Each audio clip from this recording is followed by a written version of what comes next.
Hi, it's Miss Grace, and I have a book for you about empathy. And empathy is a way to show kindness by figuring out how other people are feeling. And this story is called Stand in My Shoes, and it's written by Bob Sorensen and illustrated by Shelley Johannes.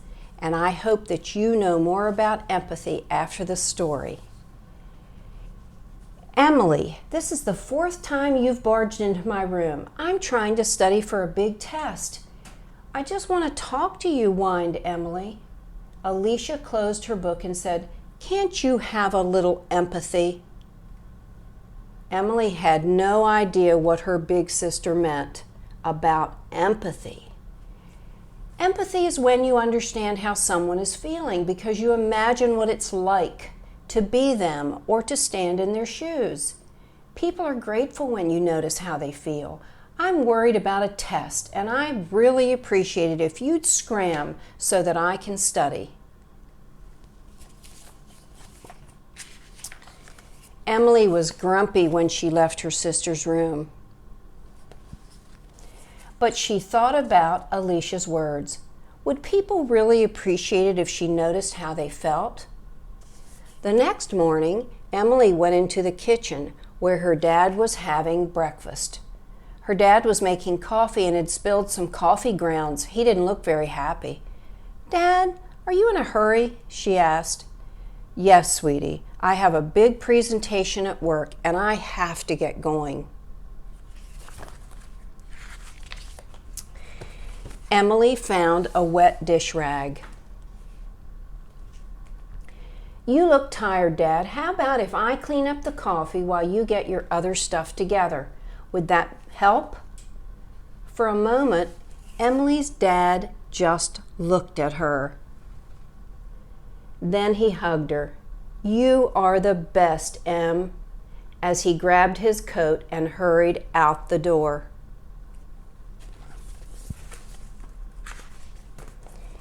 It was drizzling outside when Emily went to meet the school bus.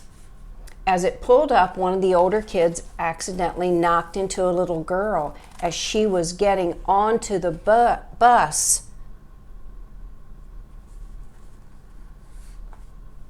Rosie lost her balance and sat down hard on the wet cement. "Hey!" Emily yelled. "Watch out for the little kids." Looks like that boy didn't even notice that he had done that to Rosie. Then Emily turned to the little girl. "Well, that's a yucky way to start your day." "I'm okay," Rosie replied, but she struggled with her heavy backpack. Emily took Rosie's hand and then helped her get onto the bus.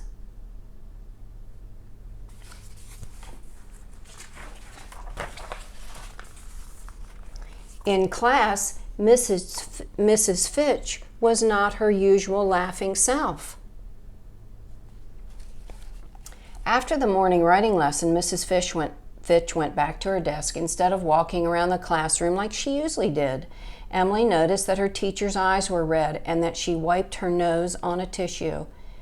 "Mrs. Fitch, is there something wrong?" "My little dog Buster died last night," she said quietly. "He was very sick.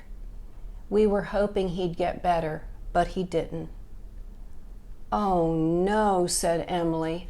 I'm not sure exactly how you feel, but it has to hurt."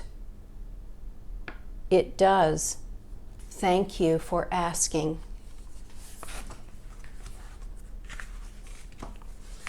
In the cafeteria, she noticed Mrs. Waddle struggling to lift a heavy tray of steamed vegetables into its place on the serving line. "I bet you know some of your lunch ladies who are at your school." "That sure looks heavy," Emily said. "It is," Mrs. Waddle said. "I get a workout every day when I serve lunch."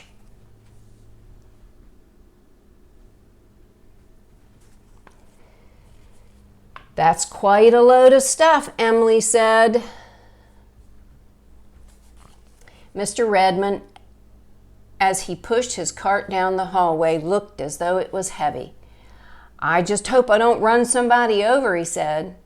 Emily decided to walk in front of the cart, yelling in a loud, clear voice, "Coming through! Art cart coming through!"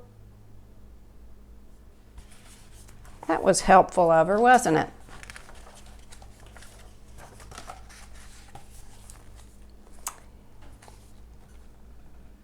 "Get out of my way," Tommy said, as he pushed Samantha, Emily's friend, out of the line. "It's my turn." Tommy did this a lot at recess. "Tommy, how would you feel if I pushed you out of line when you were waiting your turn?" "Probably not good," Tommy replied. "I love the tire swing." "Samantha loves it as much as you do, so don't push her and try to take cuts, okay?" "Sorry," mumbled Tommy as he walked to the end of the line.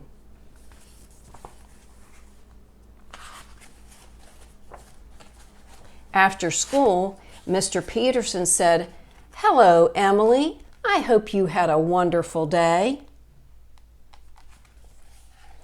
She stopped and looked at him. "I did have a wonderful day, but Mr. Peterson, every day you say something nice to me. You never forget." As she walked to her seat, Emily could hear Mr. Peterson greet each child as they got on the bus. She sat down next to Samantha.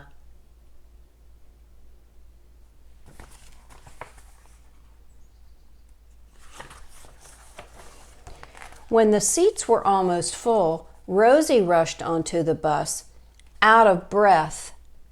"Oh no, there isn't a place for me." Emily nudged Samantha over. "Rosie, you can sit with us." "I can?" said Rosie. "Thanks."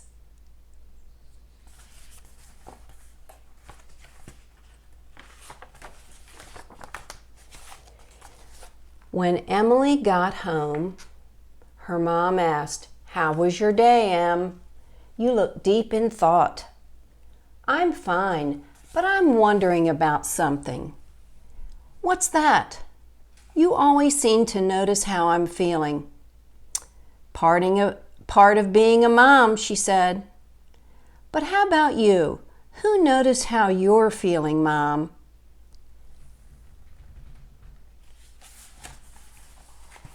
I think Emily's getting the hang of this empathy, don't you?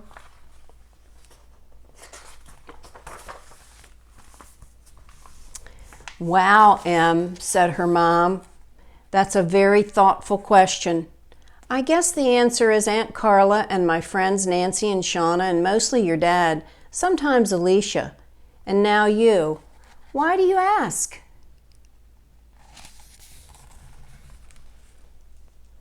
"Just wondering," said Emily.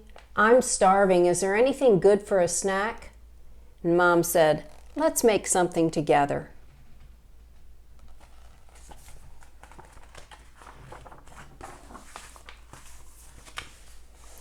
It was almost bedtime. Emily could see that Alicia was studying in her room. Instead of barging in, she knocked on the door. "Can I come in, or are you too busy?" "You look like you want to talk," said Alicia. "Come on in." "I've been noticing how people feel," Emily said. "You know, that empathy stuff." "So what happened?" said Alicia. "What did you learn?"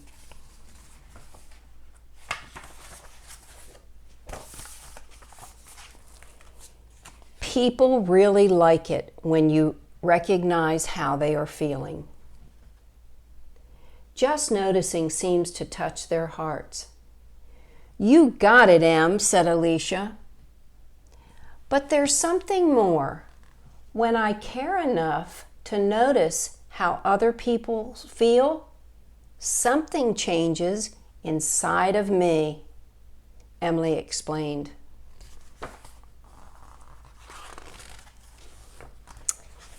"It sounds like you enjoy that feeling. "Yes, I do," replied Emily. "Good. Now get out of here so I can study." I think that's a wonderful way for us to start thinking about how other people are feeling, especially in this time when our schedules have been changed and we're trying new things on the internet and being at home with our families, trying to think how other people are feeling rather than just thinking about ourselves can help things go a lot better. I hope everybody's staying well and that you're healthy and that you're thinking about how you can make this time together be the best that it can be. Take care, everyone. See you next book.